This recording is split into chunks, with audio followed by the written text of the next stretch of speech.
उमेश कोल्हे के भाई महेश कोल्हे ने बताया कि वो दुकान बंद करके घर लौट रहे थे, तभी उनके ऊपर चाकू से हमला किया गया। सुनिए। उमेश कोल्हे हत्याकांड मामले में पुलिस ने 7 आरोपियों को गिरफ्तार कर लिया है। मुख्य आरोपी भी गिरफ्तार हो चुका है। हमारे साथ ज़्यादा बातचीत करने के लिए उमेश कोल्हे के भाई महेश कोल्हे जी हैं। सर, आपसे जानना चाहेंगे, जिस तरह से इस पूरे हत्याकांड को अंजाम दिया गया, 7 आरोपी गिरफ्तार हो चुके हैं, उसमें से एक आरोपी है यूसुफ, जो उस हत्याकांड की साजिश में या हत्याकांड में शामिल था। वो आपके भाई के फ्यूनरल में भी आया हुआ था। क्या कुछ जानकारी आपको मिली है? किस तरह की? वो तो फ्यूनरल में भी आए थे, क्योंकि मेरी ही मुलाकात हुई थी उनसे। और मैं खुद भी यूसुफ को बहुत अच्छे से जानता हूँ, क्योंकि भैया का दोस्त है। और पहले से, अब काफ़ी साल से, करीब 2006-07 से शायद वो दुकान में आ रहे हैं, तो काफ़ी अच्छे दोस्त थे। तो मेरी भी अच्छी उनके साथ में पहचान थी। तो क्या उनकी भी वेटरनिटी की शॉप थी और भैया के संपर्क में थे, व्हाट्सएप ग्रुप में थे? नहीं, वो तो वेटरनरी की प्रैक्टिस करते थे, जैसे जानवरों का इलाज करना उनका काम था। और हमारी जो शॉप है वो स्पेशल वेटरनरी ही शॉप है, तो इस वजह से ऑब्वियस है कि हमारी शॉप में उनका आना जाना था। उनके ग्राहक जो थे, जो दवा के लिए आते थे, तो हमारी दुकान में आते थे, तो उनकी वजह से उनकी काफ़ी अच्छी पहचान थी। और भैया के अच्छे दोस्त भी थे, तो भैया का उनके घर पे भी कभी जाना हुआ है। जैसे कुछ ये है रहते, कुछ प्रोग्राम है, कुछ लड़का हुआ है, ये हुआ है, तो उस टाइम में भी पारिवारिक संबंध थे, तो उनके घर पे भी भैया जाके आए हैं। व्हाट्सएप ग्रुप में वो भी यूसुफ भी था। भैया के ग्रुप में व्हाट्सएप में जो मैसेज वो भेजते थे, भैया मैसेज लिखते थे या फॉरवर्डेड भी भेजते थे? भैया कभी मैसेज नहीं लिखते थे, क्योंकि भैया को उतना टाइम नहीं था कि वो टाइप करके किसी मैसेज को भेज सके। हाँ, फॉरवर्डेड मैसेज है उनके, और वो भेजते थे कि फॉरवर्डेड मैसेज। तो एक ऑब्वियस एक स्वभाव जो रहता है कि कुछ मैसेज आया, भेज दिया, तो उसी हिसाब से वो फिर मैसेज भी फॉरवर्ड करते थे। उसमें कोई ऐसा इंटेंशन नहीं रहता था कि भाई किसी को आहत हो, ये हो। तो शायद उसी हिसाब से उन्होंने मैसेज भेजे थे, तो जिसमें यूसुफ भी उनके साथ में उस ग्रुप में थे। तो उन्होंने कभी इस चीज़ को देखा नहीं कि नहीं, मैंने देखना चाहिए, मैंने चेक करना चाहिए, किसी को बुरा लग सकता है, ये तो ऐसा कभी हुआ नहीं है। फ्यूनरल में आप मिले थे तो क्या कुछ बोल रहा था, वो कुछ बातचीत हुई थी? नहीं, अभी फ्यूनरल में कैसा है कि बहुत लोग थे, तो सिर्फ जाते टाइम वो ऐसे, हम लोग जैसे हाथ खड़े ये करके होते खड़े, तो उस टाइम में मेरे सामने से मुझे ऐसा करके चले गए थे। जी, आपसे जानना चाहेंगे कितने सालों की ये दोस्ती रही है, और शुरुआती जांच में आपको क्या कुछ पता चला था, और कब पता चला कि नुपुर शर्मा के पोस्ट को, जो उनके बयान को लेकर पोस्ट जो किया भैया ने, समर्थन किया, उसको लेकर हत्या की गई? देखिए, भैया की उनकी पहचान तो करीब 2006-07 से थी, और काफ़ी अभी करीब ये बोलेंगे कि हम 16-17 साल से भैया के उनके साथ में दोस्ती के संबंध थे। और ये जो कल पुलिस ने प्रेस नोट निकाली, उसके बाद में हमें पता चला कि नुपुर शर्मा के मामले में ही ये हत्या हुई है करके।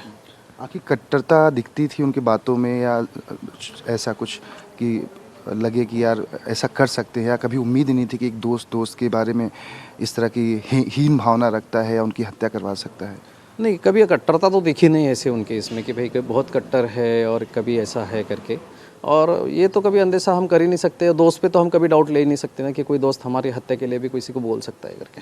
जी, एक आखिरी 2 सवाल और।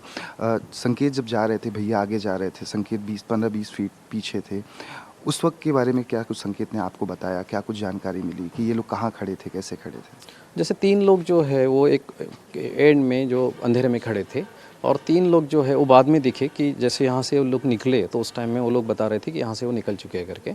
तो वो लोग, जैसे 2 लोग नीचे खड़े थे और एक गाड़ी पे रेडी था, और उनके हाथ में चाकू वगैरह थे जिन्होंने हमला किया। मतलब रेकी पहले की गई थी? रेकी तो शायद पुलिस बता रहे हैं कि शायद पहले 7-8 दिन से ये रेकी हुई है करके। कितने संतुष्ट हैं पुलिस की जांच से? एनआईए अब इस पूरे मामले की जांच अपने हाथ में ले ली है, गृह मंत्री जी ने खुद कहा हुआ है। क्या लगता है आगे कुछ भी और सारी चीज़ें निकल कर सामने आएंगी, और क्या उदयपुर की घटना से इसको आप देख रहे हैं?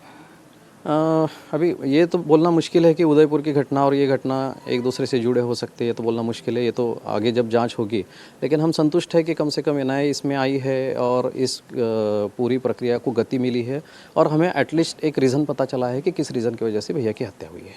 Thank you so much. Thank you. थे महेश कोल्हे, जो न्यूज़ 24 से बातचीत कर रहे थे। और इस खबर पे ज्यादा अपडेट के लिए अमरावती का रुख कर लेते हैं। दीपक दुबे लगातार इस खबर को ट्रैक कर रहे हैं। दीपक, और क्या ज्यादा अपडेट इस वक्त इस मामले से जुड़ी हुई?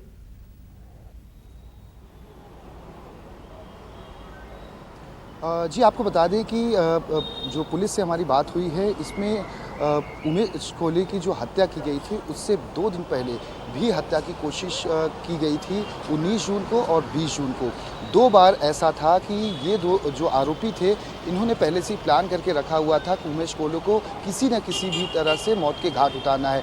19 तारीख को एग्जीक्यूट करना था पहले ही दिन प्लान को, लेकिन वो हो नहीं पाया। आरोपी डर गए कि आखिर इतने कम समय में किस तरह से हम उमेश कोले को मौत के घाट उतार सकते हैं। पूछताछ में पुलिस के पता चला है 19 जून को ये पहली हत्या को अंजाम दिया जाना था, लेकिन ये आरोपी तमाम डर गए। दूसरे दिन 9:30 बजे ही उमेश कोले अपनी मेडिकल शॉप को बंद करके घर जल्दी चले गए। इस वजह से दूसरे दिन हत्या को नहीं अंजाम दिया जा सका। तीसरे दिन इस पूरे प्लानिंग के लिए फिर कुछ और लोगों को शामिल किया जाता है। 3 लोग मेडिकल शॉप के बाहर खड़े रहते हैं और उसके बाद जैसे ही ये 10 से 10:30 बजे के करीब में निकलते हैं अपने घर की तरफ और दूसरी तरफ उनका बेटा और उनकी पत्नी कुछ समय के बाद निकलते हैं। 30 से 40 फीट का दायरा रहता है, 30 से 40 फीट का ये दायरा रहता है। ये आगे जैसे बढ़ते हैं वहाँ पर कोने में जो हमने सुबह दिखाया था अपने दर्शकों को कि इंडियन जो बैंक है वहाँ से कोने पर ही 3 आरोपी वहाँ पर पहले से ही खड़े रहते हैं इस धाक में, क्योंकि उन्हें सूचना मेडिकल शॉप पर खड़े हुए उसके बाहर सड़क पर खड़े हुए लोगों ने पहले ही सूचना दे दी थी कि अब ये यहाँ से निकल रहे हैं, यही सही समय है, इस टाइम पे इनकी हत्या की जा सकती है। और जैसे ही उमेश कोले आगे की तरफ बढ़ते हैं वहाँ पर धारदार चाकू लेकर खड़े शख्स जो आरोपी होते हैं वो उनको मौत के घाट उतार देते हैं। इस पूरे मामले में सबसे चौंका देने वाला खुलासा ये हुआ है उनके भाई महेश कोले के जरिए, और पुलिस ने उस आरोपी को गिरफ्तार कर लिया है जिसका नाम यूसुफ शेख है।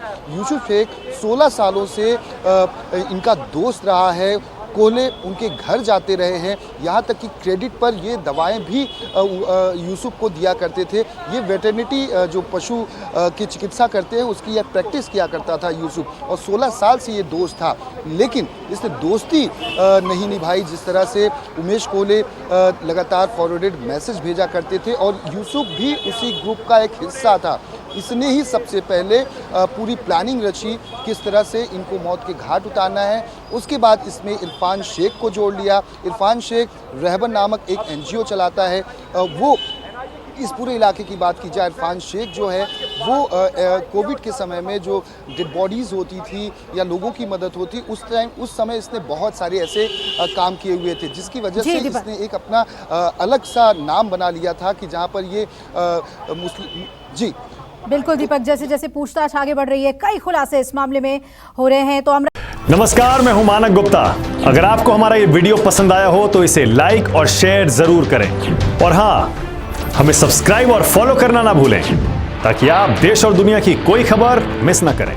तो जुड़े रहिए हमारे साथ और देखते रहिए News 24।